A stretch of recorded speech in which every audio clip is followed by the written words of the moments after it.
Hello, bonjour et bienvenue sur le Faxeur, chez le Faxeur, avec le Faxeur.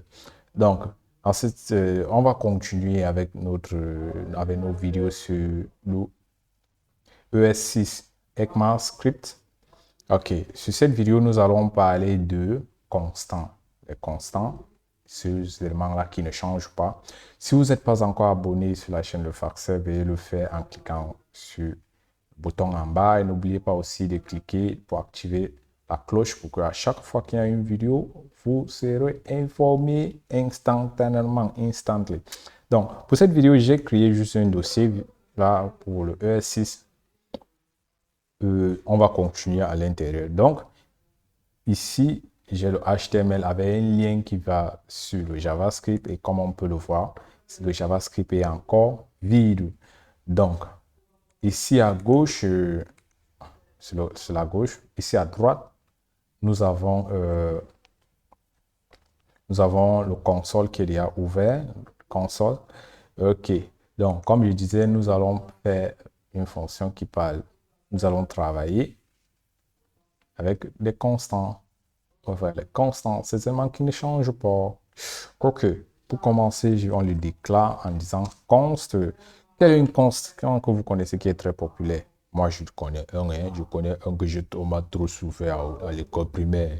À l'école primaire, là, il fallait le chercher. Et il s'appelle pi pour l'instant. Donc, à pi, je vais affecter la valeur de pi. Bref, c'est ce qu'ils nous ont dit à l'école primaire. La valeur pi.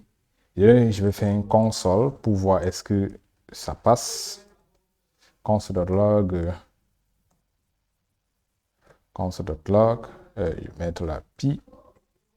Est-ce que quand j'actualise ici à droite, oh voilà, ça passe. Comme on a dit, ou comme j'ai dit, const, c'est une valeur que ne peut pas changer. Quand on déclare une valeur en tant que const, nous ne pourrons plus le changer. Si j'ai encore pi, par exemple, et à pi, je vais affecter 5.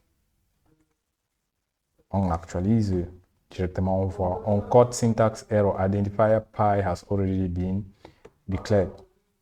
Une erreur de syntaxe. L'identifiant pi a été déjà déclaré. Donc, c'est ce que le compilateur nous dit ici, puisque nous avons essayé de déclarer pi 2 fois, ce qui n'est pas correct. Donc, on retire pi, le deuxième pi.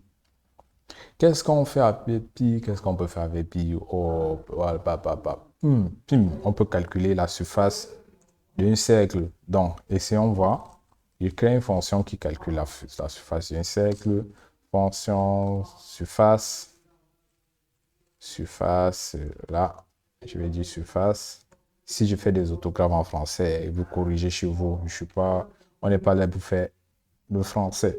Donc, surface va prendre une valeur, va prendre un paramètre rayon.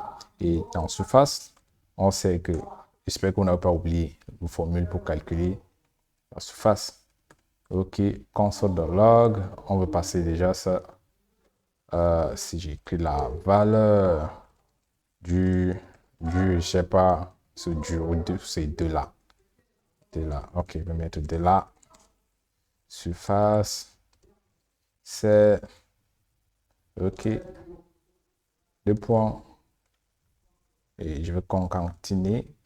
Je mets pi.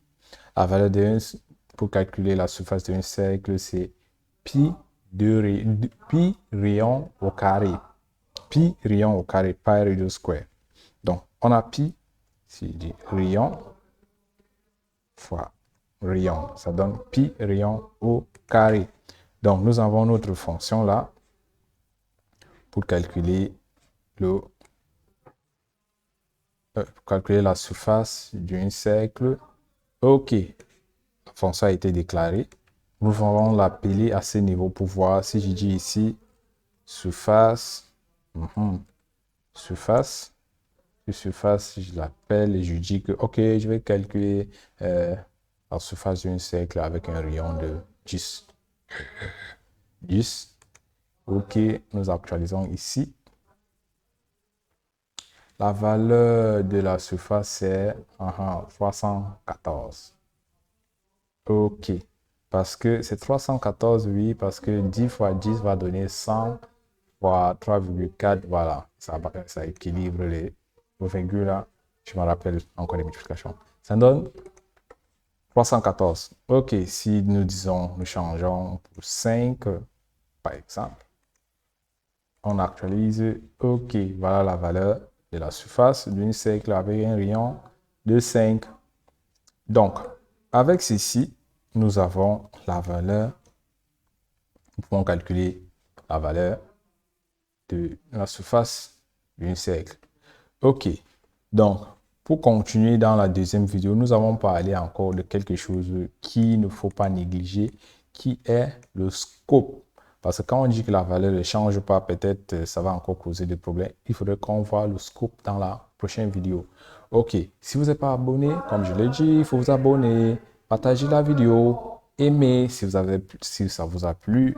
Ciao, ciao, ciao. See you in the next video.